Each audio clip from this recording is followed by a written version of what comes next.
Mutação genética, luta por ideais, roupinha colorida e preconceito. Bob, você tentou não ser um mutante?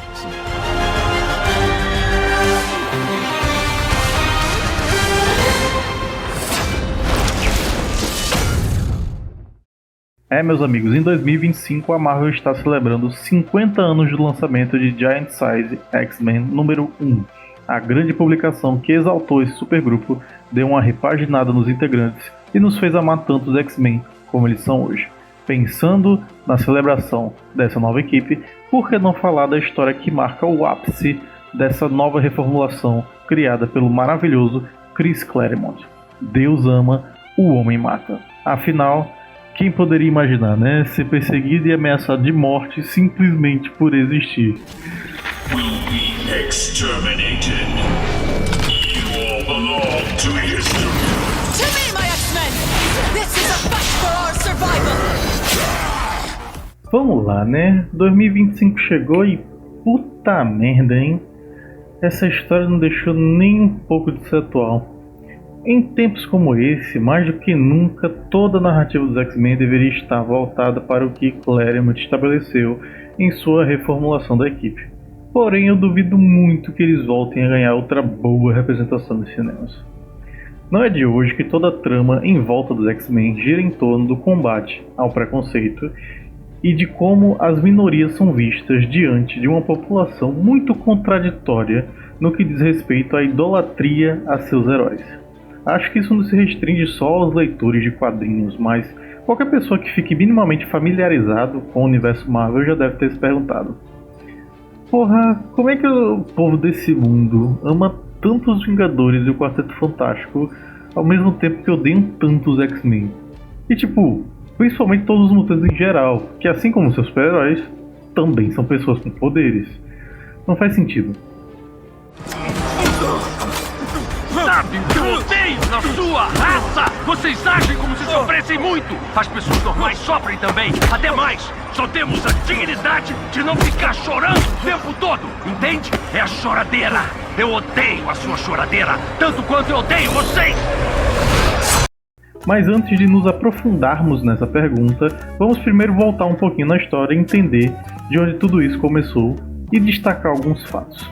Senta que lá vem a história. Os X-Men foram criados em 1963 por Stan Lee e Jack Kirby. A equipe original era composta por Ciclope, Jean Grey, Homem de Gelo, Anjo e Fera. O conceito dos mutantes foi inovador na época, oferecendo uma alegoria para questões sociais como a discriminação e a aceitação. A real é que o Stan Lee tava mesmo com preguiça de fazer história de origem e de poder para heróis novos, e criou a desculpa de que eles eram mutantes. Assim dava para ter pessoas novas com poderes aleatórios sem explicações mirabolantes. Acabou que calhou com um tema recente da época do avanço da bomba atômica e das mutações que elas poderiam gerar por consequência de sua destruição. Então os X-Men são os filhos do átomo.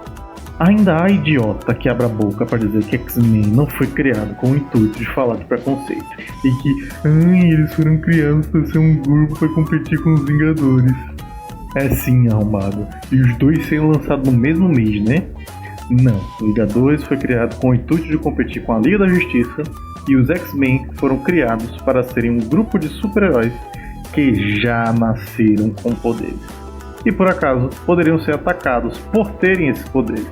Tipo, uma analogia com fanáticos religiosos que escolhem grupos para perseguir. Se tu não acredita em mim, escute do próprio homem. Eu já tinha minha equipe, mas com quem iriam lutar? Imaginei que seria divertido se estes mutantes fossem do bem, mas também houvesse um grupo de mutantes do mal que quisesse dominar o mundo ou algo do gênero. Depois pensei que seria bom criar uma analogia com o jeito que alguns fanáticos escolhem certas pessoas para perseguir. Pensei, tá aí uns personagens que vão parecer diferentes, que terão estranhos poderes. E se os humanos tivessem medo deles? Odiassem E talvez os perseguissem, atormentassem. E se os mutantes do mal ressentissem o fato dos humanos não confiarem neles, quisessem revidar e se intitulassem de Homo Superior, em contraste com os humanos que são Homo Sapiens. Só que os mutantes do bem sentem que devem aprender a coexistir com os humanos, que devem ajudá-los e mostrar a eles que estão errados por não confiarem em pessoas que são diferentes deles. De repente fiquei fascinado pela ideia, porque notei que havia um paralelo entre fatos que aconteciam na sociedade e a história que tentávamos escrever. E foi assim que tudo aconteceu. Ah, mas não sei o que, Stanley tem a fama de não criar as coisas e tomar o mérito pra si e depois se dá bom. Você até tem um argumento muito bom aí, mas se você pegar a porra da história, não tem como negar que os elementos já estavam lá. Bom, como o enredo até então era mais bobinho nas histórias, meio que nem foram tão populares as primeiras edições. E quando estavam quase para serem canceladas, as revistas ganharam uma reformulação, com uma equipe nova e agora sim o grupo ficou popular, como os X-Men que estamos mais acostumados. Graças ao lindo e maravilhoso Chris Claremont, o tema de combate ao preconceito foi elevado à enésima potência. Pô, só pela diversidade da equipe você já vai pegando a visão de qual era o intuito da parada. Tínhamos o nosso homão gostoso, maravilhoso, revoso, peludo, baixinho, o Wolverine, que tem já um vídeo aqui no canal, que é um homem canadense. Tempestade, uma mutante do Quênia que era venerado como uma deusa. Colossus, um russo. Noturno, alemão. Apache, um nativo americano. Banshee, que é escocês. E Solaris, um homem japonês. Uma escolha extremamente curiosa e assertiva. Nem todos esses personagens ficaram recorrentes nas histórias, mas é incrível ver como uma leva tão grande de personagens criados todos de uma vez poderiam ser tão carismáticos e terem ficado tão populares. Também é importante destacar uma analogia entre dois personagens desse universo que muito é falado sobre o paralelo entre Xavier e Martin Luther King e Magneto com Malcolm X. Uma vez que Xavier também tem o seu sonho de ver os mutantes e humanos vivendo em harmonia na sociedade, sem preconceito, como se assemelha ao discurso do I Have a Dream, do Martin Luther King, enquanto Magneto seria o ativista mais radical disposto a ter o seu espaço conquistado pela violência, voltando ele mais pro... Então, aqui vai só um segundo ponto de vista, muito bem comentado pelo link do quadrinho na sarjeta, onde repensar esses dois personagens dessa forma é reforçar um certo preconceito. E a falta de seriedade a respeito dessas duas figuras. Atrelar a vilania caricata de um personagem no início das publicações aos ideais radicais de um ativista político como Malcolm X só denota uma falta de aprofundamento na figura que ele foi. E mesmo com a parada do sonho, o rolê do Xavier é que ele defende os mutantes, mas ele mesmo esconde da sociedade que também é mutante. Martin Luther King não tinha nem como fazer isso, né? E vamos combinar, em boa parte das histórias do Xavier, na verdade, não passa de um grande filho da puta. Com a chegada de Chris Claremont, ficou mais que claro que o maior inimigo que os X-Men sempre enfrentariam seria o preconceito. Uma das primeiras histórias onde esse tema ganha maior evidência, assim como o maior clichê que esse supergrupo sempre iria enfrentar, é Em Dias de um Futuro Esquecido. Nessa história, o futuro do país se encontra num cenário pós-apocalíptico, onde super-robôs gigantes, os Sentinelas, foram construídos para se opor à ameaça mutante após o assassinato do senador Kelly, orquestrado pela Irmandade dos Mutantes, como uma resposta ao seu discurso anti-mutante. Após o projeto Sentinela ter iniciado, só para começar, todas as pessoas que eram contra essa armada radical e supergrupos que se oporam ao regime genocida foram imediatamente eliminados, juntamente com os mutantes que ou cometeram crimes ou eram publicamente conhecidos e politicamente ativos a favor da causa mutante.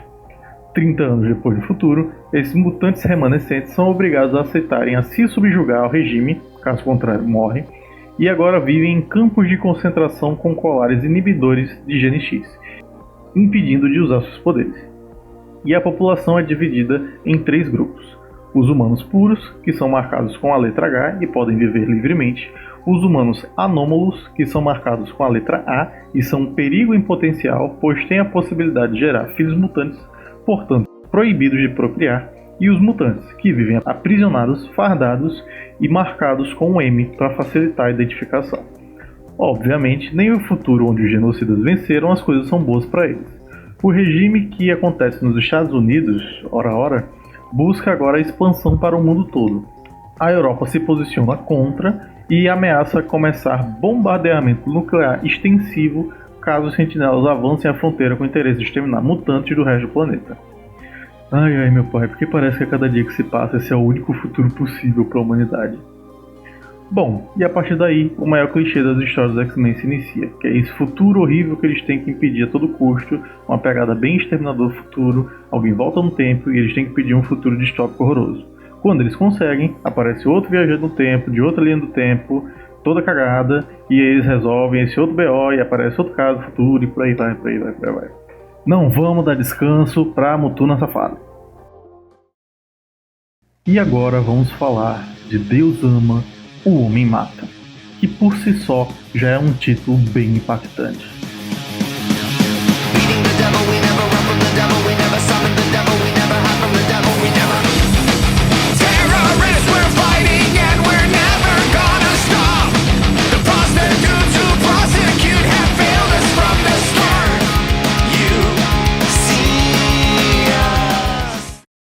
A narrativa começa com um grupo de crianças sendo perseguidas na rua, fugindo de tiros, quando infelizmente elas são mortas por esse esquadrão armado e mascarado. As crianças são enforcadas no parquinho da creche da cidade. Por sorte, Magneto encontra aquela cena e poupa as pessoas do horror imediato que ali foi deixado. Mas solta uma frase muito triste: não é a primeira e nem está longe de ser a última. Só que dessa vez foram crianças, tão jovens e tão inocentes para conhecer tanto medo e dor. Seu único crime foi terem nascido, e apesar dos meus poderes, fui incapaz de salvá-los. Eu farei com que paguem. Após isso, vemos um homem recitando versículos enquanto lê a Bíblia Sagrada, e ao fazer uma ligação, nos é revelado que ele sabe o segredo e a identidade de todos os X-Men. A história avança. Agora vemos Kitty Pryde, uma integrante dos X-Men, saindo na porrada e xingando um adolescente na porta da sua escola de balé.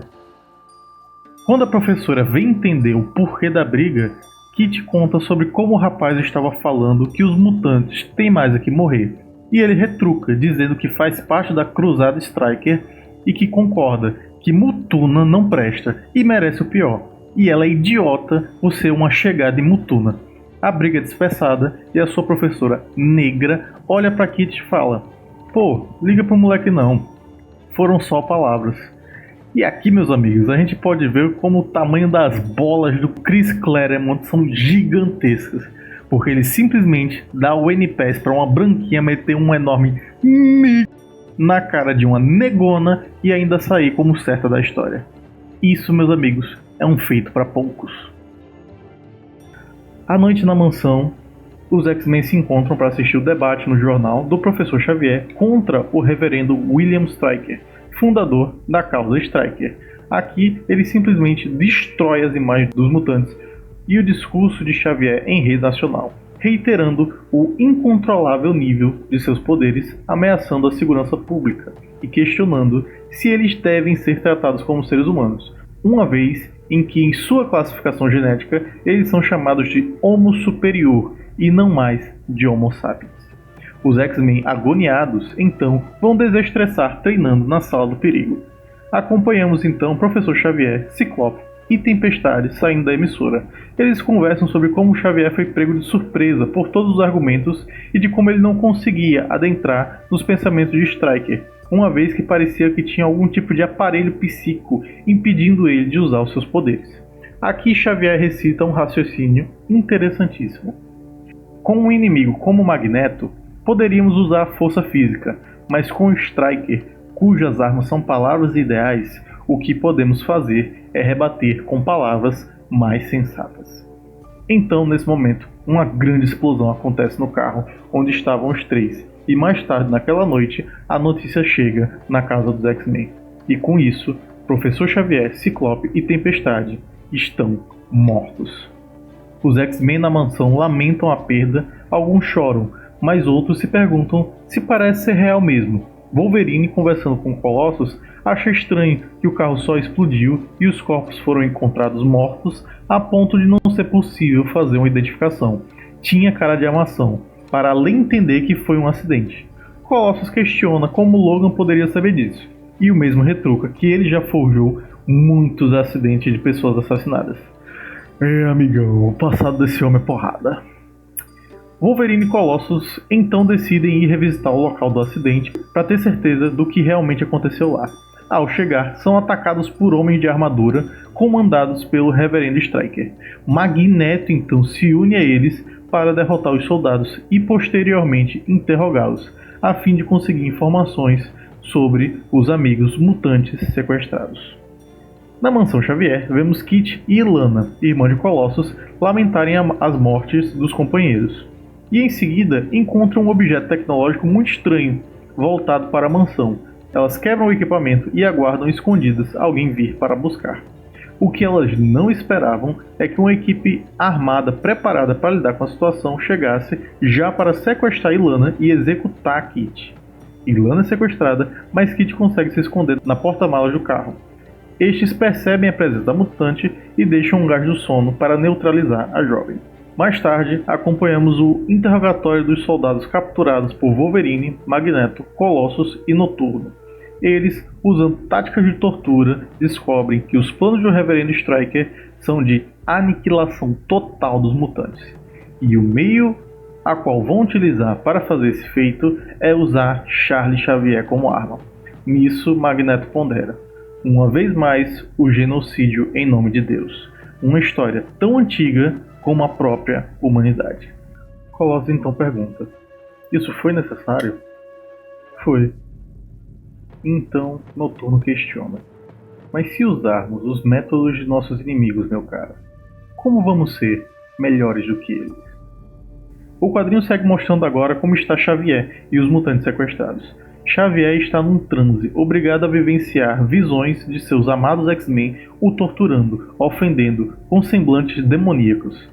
Essa cena é além de perturbadora. Xavier sendo colocado numa cruz e sendo massacrado por aqueles que o amam, para no fim ter a visão de um Salvador oferecendo a ele redenção e o fim da sua dor. Xavier resiste, mas não por muito tempo. Tudo isso é um plano do Reverendo Stryker para fazer uma lavagem cerebral na mente mais poderosa do mundo e controlá-la ao seu bel prazer. Ciclope e Tempestade, aprisionados, perguntam a Stryker do porquê ele fazer tal atrocidade. Ao que ele responde que ele era um homem muito bom e honesto que serviu ao seu país na guerra e achava ter cumprido o seu papel. Quando retornou para casa, decidiu viajar com sua esposa grávida, até que um acidente acontece no meio do caminho e Stryker é obrigado a fazer um parto forçado de sua esposa. Quando ele olha para seu filho, identifica ele como um monstro e mata a criança na hora.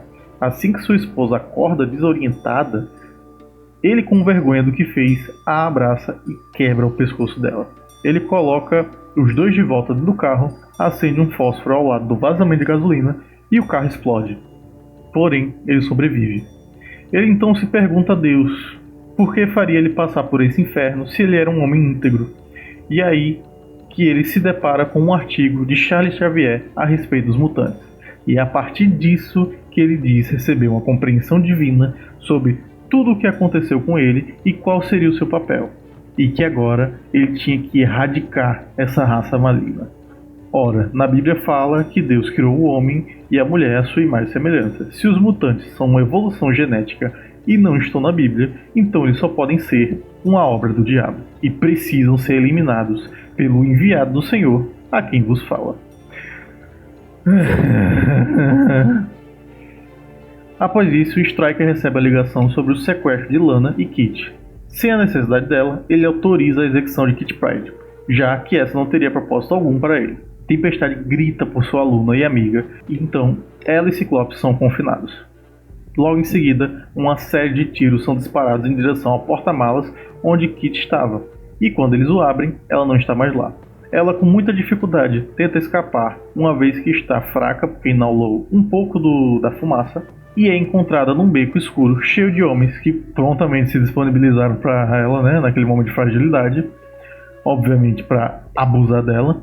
Por sorte ou azar, seus perseguidores a encontram e alvejam os homens, permitindo que ela escape mais uma vez.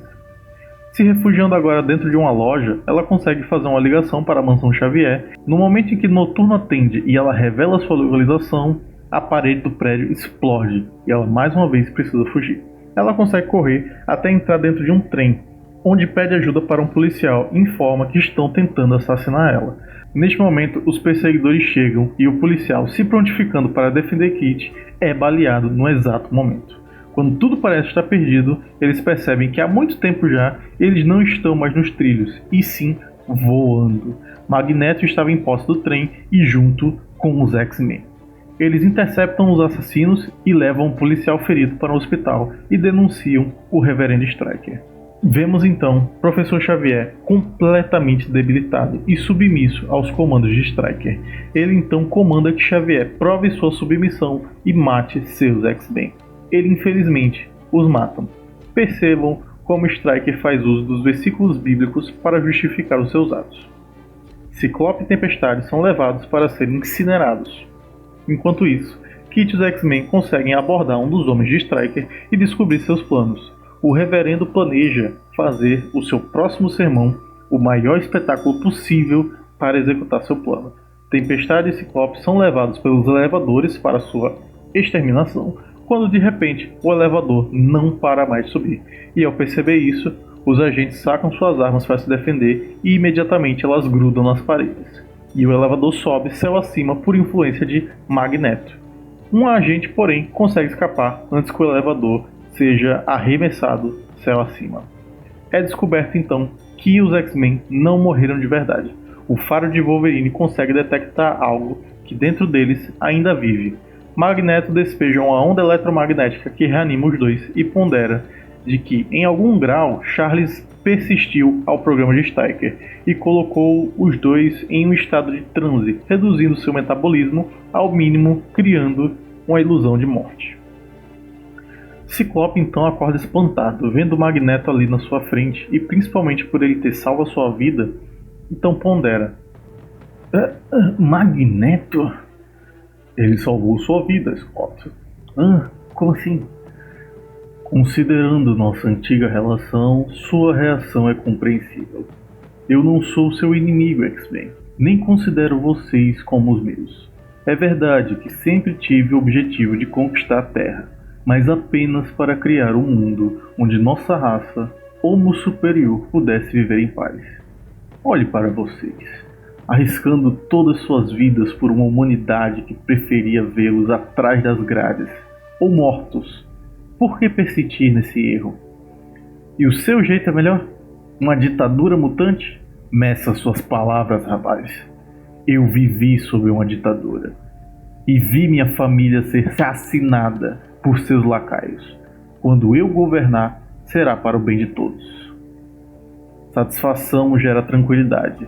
Insatisfação, rebelião. Portanto, eu assegurarei o bem-estar, eliminando as maiores causas de sofrimento: fome, pobreza, doenças e guerra. A liberdade perdida não será notada, nem mesmo nos estados mais liberais, e os benefícios materiais devem ser mais do que suficiente para compensar. Qualquer um pode criar uma utopia para uma única geração, Magneto. O difícil é fazer que ela dure. Quem preservará o seu sonho depois que você morrer? Você, é claro, Ciclope. E os X-Men, por que acha que eu quero todos ao meu lado?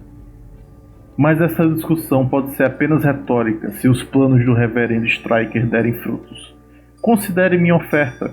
Caso o destino seja favorável hoje, nós voltaremos a tratar do assunto. O plano de Stryker é fazer uma mega pregação num estádio aí de Nova York, televisionado com a maior quantidade de figuras políticas e sociais que ele conseguiu trazer. Mas nos bastidores ele tem Charles Xavier, com a mente alterada junto de um aparato capaz de ampliar suas ondas mentais. O discurso de Stryker é extremista, dizendo que os mutantes são menos que humanos, que a Bíblia não diz nada sobre essa raça, que devem ser obra do diabo, então eles devem ser exterminados. Os fanáticos que o apoiam vão à loucura, enquanto outros líderes religiosos e políticos acreditam que seu discurso, está passando dos limites. Atrás do palco, uma chave é acionada e um aparelho de sondagem é ativado, e com isso, a mente de Xavier começa a afetar a todos os mutantes nas proximidades, incluindo os X-Men. Homens, mulheres, crianças com o Gene X começam a sangrar pelos ouvidos e nariz. Logo estarão mortos. Isso enfurece Magneto, que surge ali no estádio, mas alguns reparam que ao entrar ele reconstruiu o telhado. Magneto fez uma entrada, não um ataque. Quem o ataca, tanto com palavras de ódio contra mutantes, como com poderes, ordenando que Charles emita uma rajada energética, é o Reverendo Stryker. Então, aí começa a putaria, e tem lutinha, e porradaria, mas algo muito interessante é que essa mulher que perseguiu a Kitty aí a HQ inteira, eu percebi que não dei atenção nenhuma enquanto contava a história pra ela.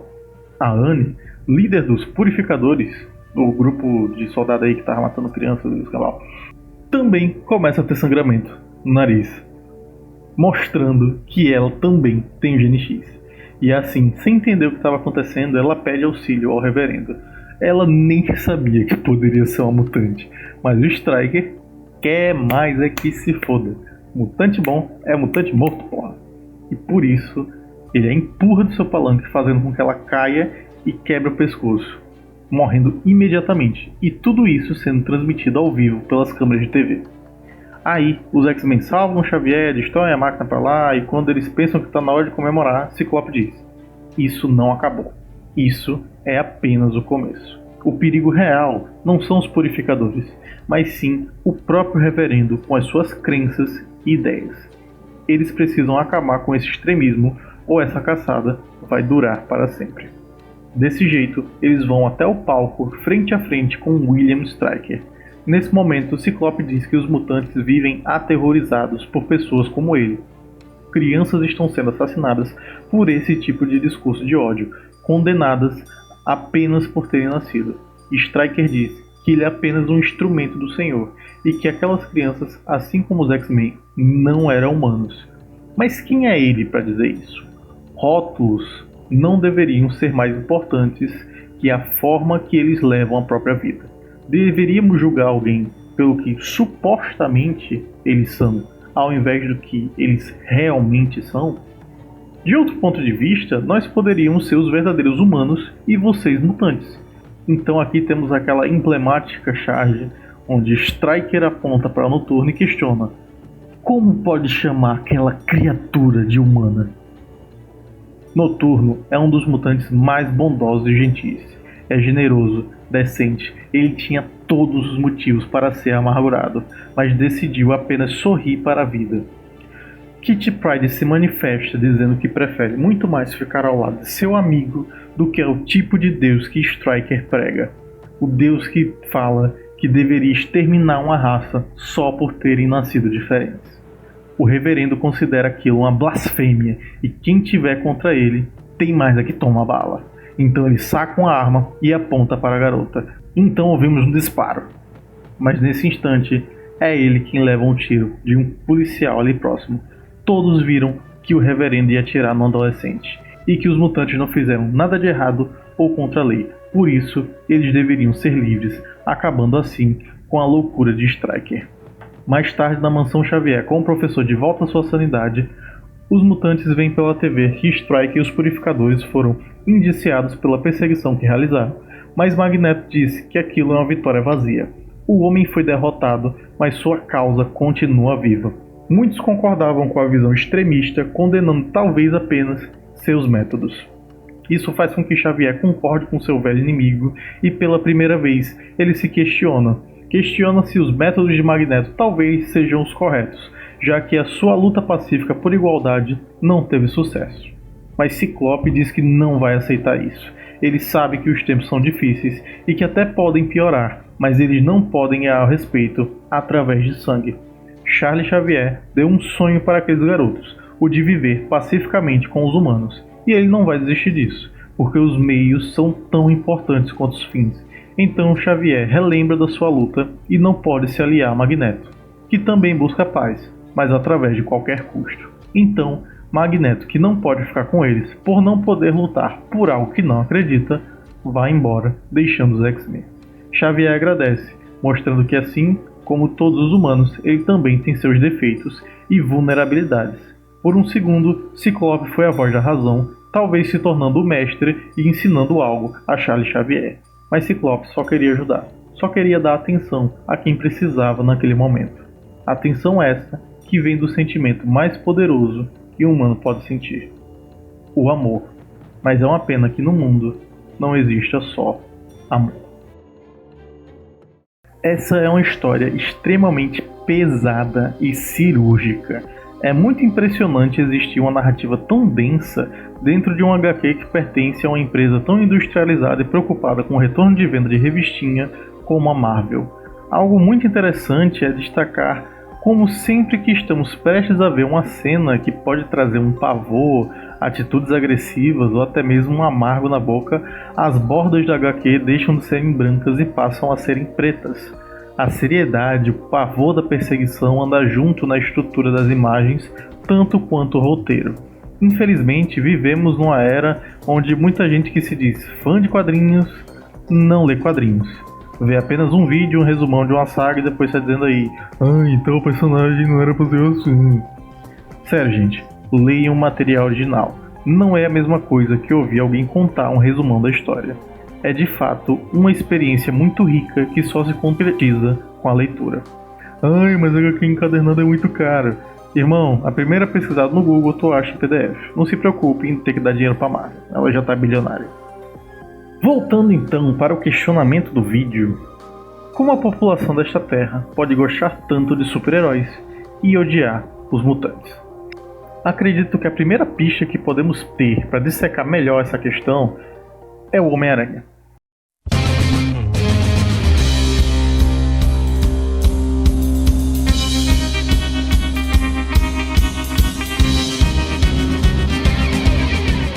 Qual é a característica que mais diferencia o Homem-Aranha dos outros super-heróis famosos? Não só da Marvel, mas da DC também. Pois é, galerinha, Peter Parker já lutava contra o Covid desde 1960. Desde a sua criação, Stan Lee em entrevista já falou que esse design para a máscara do Homem-Aranha, cobrindo todo o seu rosto, é uma característica que não torna fácil a identificação de quem está por trás da máscara. Pode ser uma pessoa branca, uma pessoa negra, mexicana, judia, everybody can be Spider-Man. A princípio, isso não foi feito propositalmente, assim, né? Mas foi algo que futuramente seria melhor reforçado, principalmente com o surgimento de personagens como Miles Morales e posteriormente os filmes do Aranha-Verso e os jogos da PlayStation. Mas, Léo, o que tem a ver preconceito Homem-Aranha ter a máscara coberta? Não entendi. Isso quer dizer, meu querido, que o Homem-Aranha pode ser qualquer um. Qualquer um. Inclusive um preto. Quem é este vigilante? Qual é o seu intuito? Na minha opinião, ele é um arruaceiro, um criminoso, uma ameaça. Ai, JJ, viu? Difícil. As pessoas têm medo daquilo que elas não compreendem. Tá bom. Calma, peraí. Vamos lá, não se assusta não. Vem comigo, acompanha aqui essa linha de raciocínio. Vamos primeiro entrar num contexto. Vamos voltar ali pro período já do finalzinho dos anos 60, comecinho dos anos 70, quando começou a chegar essa reformulação dos X-Men, que a partir daqui a gente consegue entrar numa linha de raciocínio bem interessante. Quando você assiste Capitão América na TV, você sabe que ele é um soldado branco do olho azul. O Thor, ele é um deus nórdico. O Homem de Ferro, naquela época a galera não sabia quem ele era, mas ele andava com Tony Stark, então ele tá no mínimo com a galera da nata da sociedade. E o Homem-Aranha? Quem ele é? De onde ele veio? Por que o jornalista do Clarim Diário tem que pegar tão pesado com esse vigilante e não tanto com muitos outros combatentes de bairro que estão tão na ativa quanto ele? Uns até com cartazes de contratação de herói, outros frequentando o Clarim Diário constantemente, falando até com seus jornalistas subordinados. É doideira, velho. Beleza. Eu sei que você tá pensando aí: a Marvel também tem heróis como Luke Cage, Pantera Negra, que existiam nessa época e eles não eram tratados como ameaça desse jeito. É só o JJ que odeia Homem-Aranha, a população não concorda com ele, não tem nada a ver com preconceito. Vamos lá. O Pantera Negra, mesmo sendo o primeiro herói negro, ele nunca chegou a ter uma revista solo, até 1977, e ainda assim tendo uma baixíssima popularidade. Nesse período dos anos 60, até o surgimento dos X-Men de Chris Claremont, o Pantera, assim como o Falcão, eram personagens que apareciam como coadjuvantes de todos os grupos de super-heróis, e ainda não possuíam uma mitologia tão rica que destacasse a cultura negra nesses personagens de maneira aprofundada. Eles eram tão iguais aos heróis brancos, só que com a cor de pele diferente. Já a origem do Luke Cage vem do surgimento do gênero de Blaxploitation, que tem o seu surgimento nos anos 70, cujo foco era dar protagonismo cinematográfico nas comunidades negras. E a partir dele que outros personagens negros começaram a ter mais protagonismo. Porém, também teve um início tecido de muitas críticas, como por exemplo, poxa, um rapaz do Harlem só conseguiria ser adaptado como herói se ele tivesse envolvido com a criminalidade. É complicado. Veja bem, eu não estou tirando a importância desses personagens. Tanto o Pantera Negra quanto o Luke Cage abriram portas para a representação, porém eles foram limitados por um mercado editorial. Eles queriam ampliar a narrativa sobre a negritude, porém sem necessariamente estender ou aprofundar as suas nuances. Foi só com o tempo e com autores mais engajados que esses personagens passaram a representar mais essa comunidade. Como faltava ainda um pouco desse aprofundamento, desse cuidado, o leitor médio que via as histórias desse personagem não conseguia sentir de maneira tão forte essa identificação com aspectos da sua vida em relação ao que esses personagens passavam. Quando o Homem-Aranha foi criado com uma máscara que não facilita a sua identificação, o pensamento receoso sobre quem está por trás da máscara é válido, mas isso foi criado antes do nascimento de personagens mascarados negros. E após eles se estabelecerem, se popularizarem e terem a sua mitologia melhor aprofundada, ficou meio complicado de você continuar fazendo essa crítica a quem é que está por trás da máscara, quem é essa pessoa, será que ele está aqui querendo fazer mal, será que na verdade ele não é um criminoso? Porque quando o Homem-Aranha foi criado não tinha ainda essa gama de personagens para se preocupar com esse tipo de discurso. Então a gente vai focar essa marcação só para o Homem-Aranha, pra gente não acabar tomando um processo perdendo dinheiro da porra, tá ligado? Mas as nuances da origem do Homem-Aranha ainda estão lá para pegar essas ideias meio complicadas. Ainda assim, é possível notar que esse início de desenvolvimento naquela época ainda era um tanto carregado de dilemas sociais que às vezes podiam ir mais para trás do que para frente. Nossa sociedade demonstrava ter a necessidade de representar grupos sociais a partir de figuras na mídia. E como algumas figuras na mídia ainda engatinhavam de maneira lenta, algo muito comum para essas comunidades que não têm um personagem para representá-la é adotar um personagem para si mesmo. O que acontece com o Homem-Aranha. E eu nem tô falando de Miles Morales, viu? Ele é consequência disso. O Peter Parker mesmo era um personagem adotado como negro pela comunidade negra por conta dos problemas que o herói enfrentava em suas histórias. Ter uma família despadronizada, problemas com contas, dupla jornada de trabalho, além dos problemas amorosos, algumas vezes envolvendo o fato de não ter dinheiro, porra, irmão. Os negão olharam pra cara do Homem-Aranha e falaram: você é negro, bro. We don't really talk about this. Você é bonito, sabia, moleque? É do Queens. Põe esse uniforme e ajuda muita gente pobre. Eu pensei que você fosse negro. Puxa, irmão, foi mal. Não, de boa, deve ter um Homem-Aranha negro por aí em algum lugar. Isso não é exclusivo ao Homem-Aranha. Pateta da Disney, Piccolo de Dragon Ball, as Tartarugas Ninjas e diversos personagens que não são objetivamente negros são adotados pelas pessoas negras pelos problemas que eles passam. Fica aqui então a minha recomendação do vídeo do Foolies a respeito desse tema. Vídeo esse que inspirou essa parte aqui onde eu falo do Homem-Aranha, e lá ele consegue aprofundar esse tema com uma dinâmica e uma maestria muito boa. Vão lá ver quando vocês terminarem de ver isso aqui, tá bom? Amarrando aqui as ideias na questão do Homem-Aranha, quando você olha para esse indivíduo cuja máscara é coberta, eu não consigo ter a dimensão de qual é a origem dele, de onde ele veio, para onde ele vai, quais são suas intenções. Eu quero saber quem é esse cidadão, eu quero saber porque ele está por aqui. Ele é uma ameaça? Ele é um bandido? por que ele tá fazendo o que ele tá fazendo. Veja, o fato dele não deixar aparente a parte do rosto, pra eu não saber qual é a cor da pele dele, pra eu não saber de qual é a origem dele, com quem ele anda, com quem ele fala, de onde ele pode ter vindo, quais são as suas motivações, isso cria desconfiança, isso cria um desconforto. Ele é diferente de mim, ele não deixa claro as suas intenções. Eu quero isso separado de mim, eu quero me distanciar dessa imagem pelo bem do que eu acredito. Esse tipo de discriminação em cima de um personagem como o Homem-Aranha diz muito sobre um aspecto muito comum na sociedade. E se as pessoas da comunidade negra olharam para esse personagem e falaram eu acho que eu entendo como é isso aí, quer dizer que essa história tem muita coisa para contar.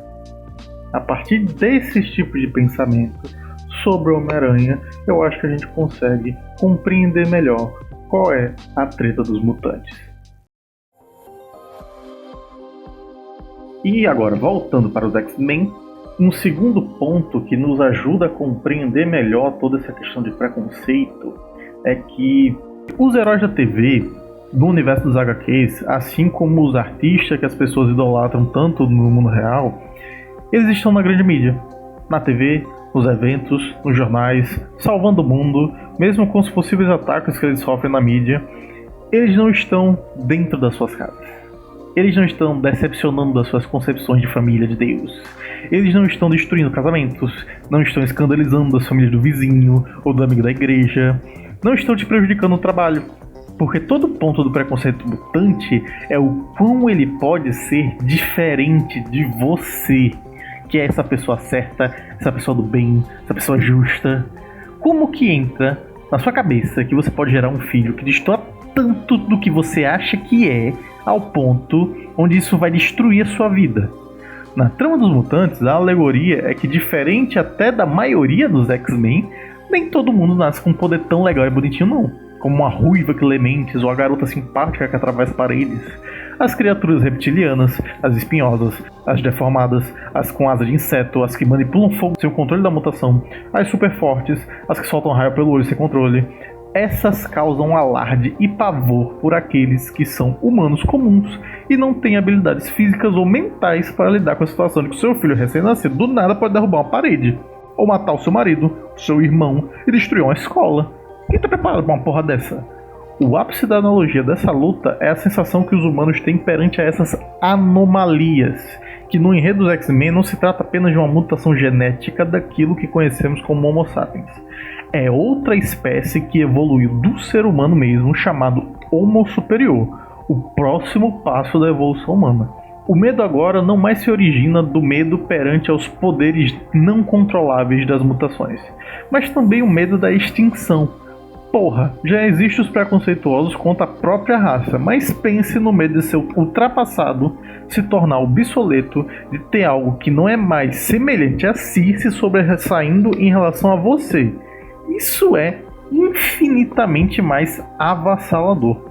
Os super-heróis são apenas super-humanos. Alguém que ultrapassou os limites de uma pessoa normal, pessoa essa que pode tentar se tornar super, mas o mutante, ele já nasce além do humano, equivalente aos super-humanos.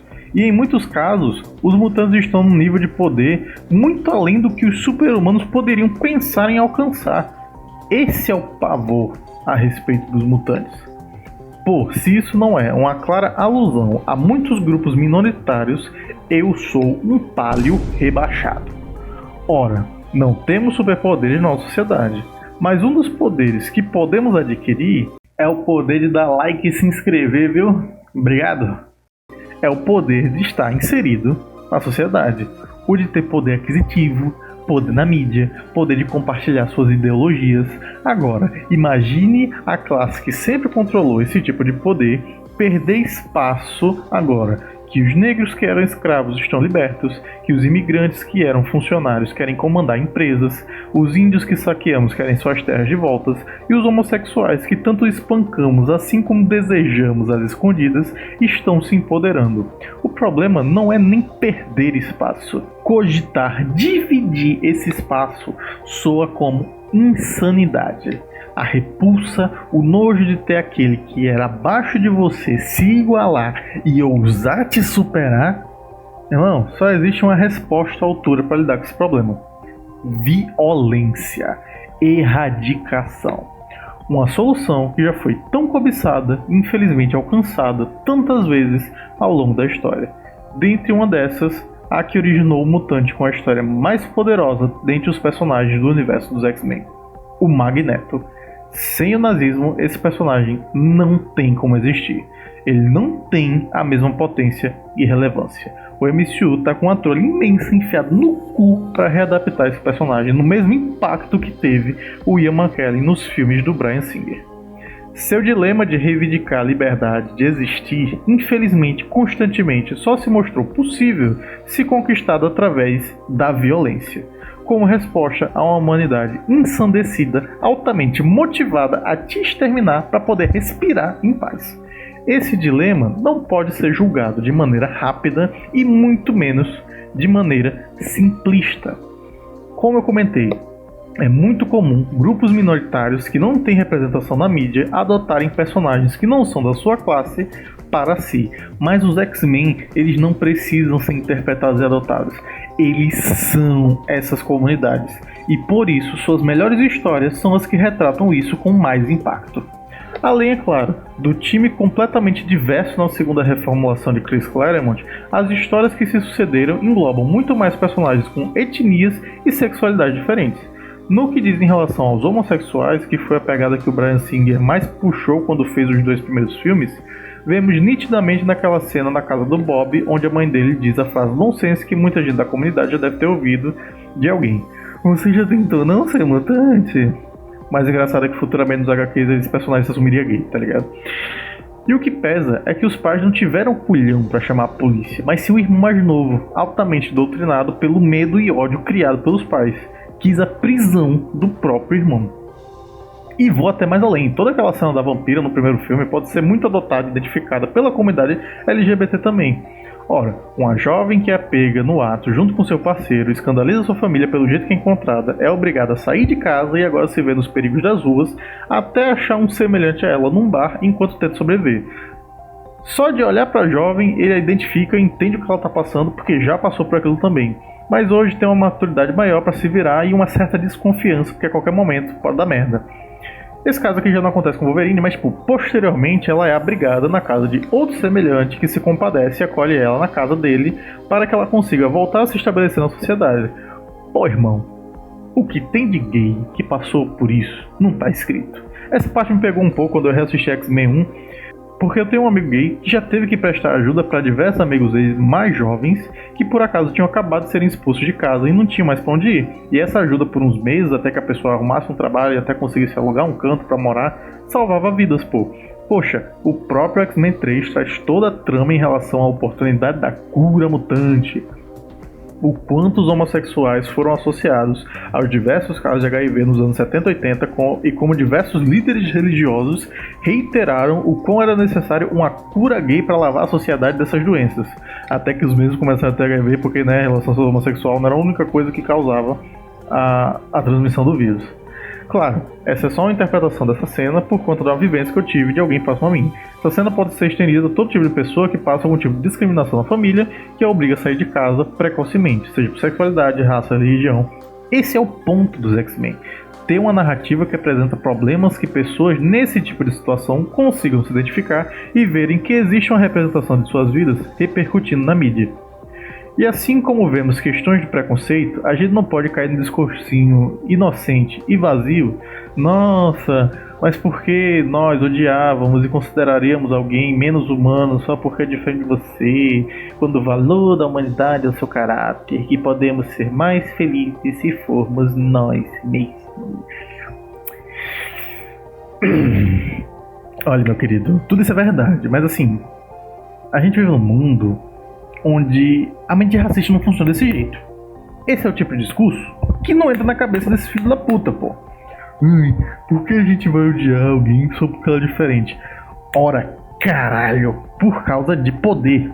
Onde que a pessoa que tá no topo vai querer ver outros grupos de alguma forma, habitar o mesmo espaço que você, aqueles que antes eram considerados seus subordinados, suas abominações, suas propriedades.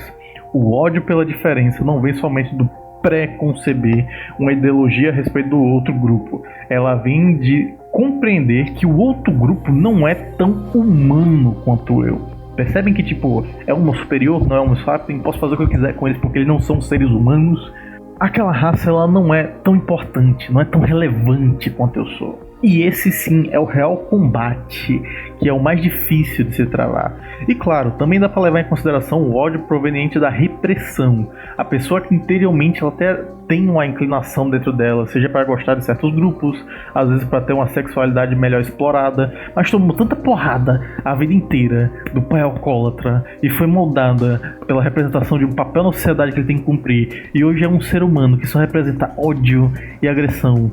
Esse lado eu nem abordei tanto, porque as histórias do X-Men é mais uma visão política da inclusão ou não dos mutantes na sociedade. Mas o que tem de gente que odeia, porque no interior queria fazer parte, puta que pariu. O que tem de pai de família, de igreja, dos bons costumes que representam o assim diz o Senhor e dá o cu pra caralho escondidas, não tá escrito, brother. Que sai por aí atrás de garota de programa travesti, porque é só isso que satisfaz ele, e aos domingos de manhã ele tá lá dizendo que gay tem que ir pro inferno na igreja. Cara, vai tomar no cu, né? Até dá pra viajar nesse quesito de calamidade mutante. Por exemplo, na descrição do Striker sobre o filho nascer um monstro. Pô, mano, cara do exército, ou apenas exausto do trabalho, não dá atenção suficiente pra esposa, mulher engravida, passa 9 meses, quando a criança nasce, tem uma pele mais escurinha, tá ligado? Porra, meu irmão, isso aqui é obra do demônio. Esse povo satânico querendo destruir a minha família. Centrando o ponto do preconceito ao medo iminente das culturas imigrantes macularem a minha descendência pura. Vou escurecer tua família, escurecer. E tipo, acabou que eu não dei atenção pra isso enquanto eu contava a história, mas percebendo depois que eu editava. Cara, o bicho é tão filho da puta, ele é tão preconceituoso, ele é tão egocêntrico a pensar que ele não pode errar, que ele não fez nada de errado, que ele é um enviado do Senhor, que tipo, porra, por que o filho dele nasceu um monstro? É porque ele pecou, é porque ele tá errado? Não, é porque a minha esposa estava em pecado, ela é uma vadia, tá ligado? Ela que deve ter dado pra não sei quanto e deu a luz pra um moleque de uma cor muito esquisita, tá ligado? Ela é a pecadora, não eu. Porra, meu irmão.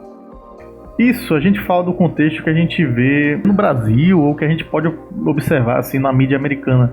Mas porra, o que tem de problema de raça com o mundo inteiro, tá ligado? Tipo, americano e mexicano, franceses e muçulmanos, até a histórica do Japão, coreanos e chineses com seus crimes de guerra, Alemanha e judeu, e agora judeu e Palestina, tá ligado? Europa em geral, África.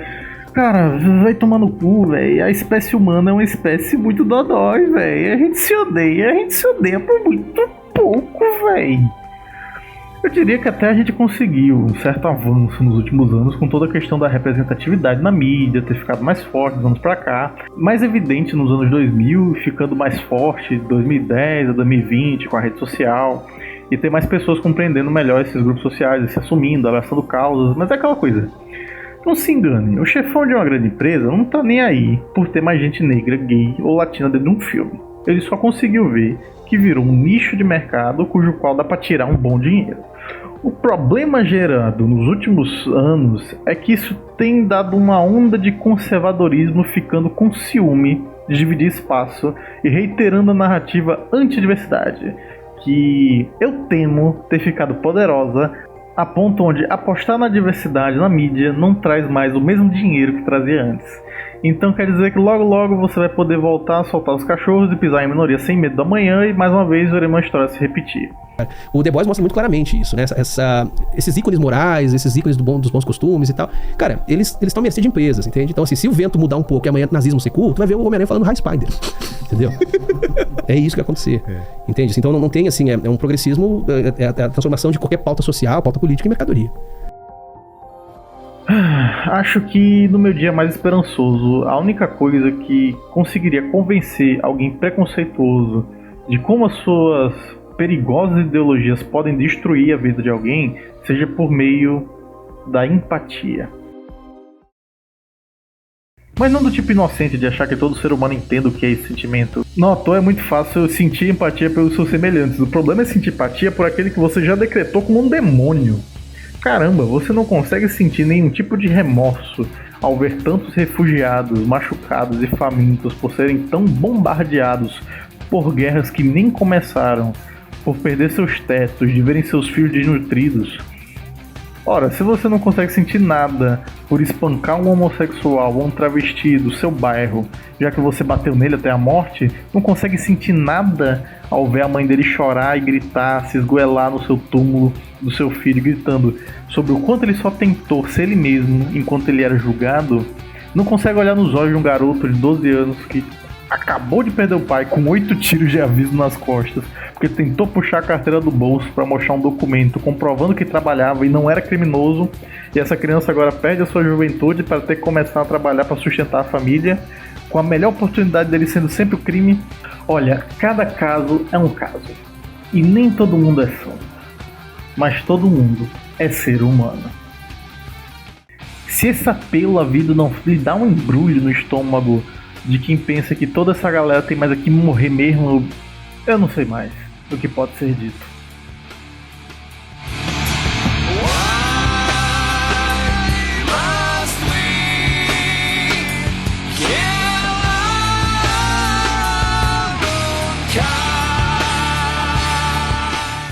Quanto mais eu penso no mundo real, eu imagino.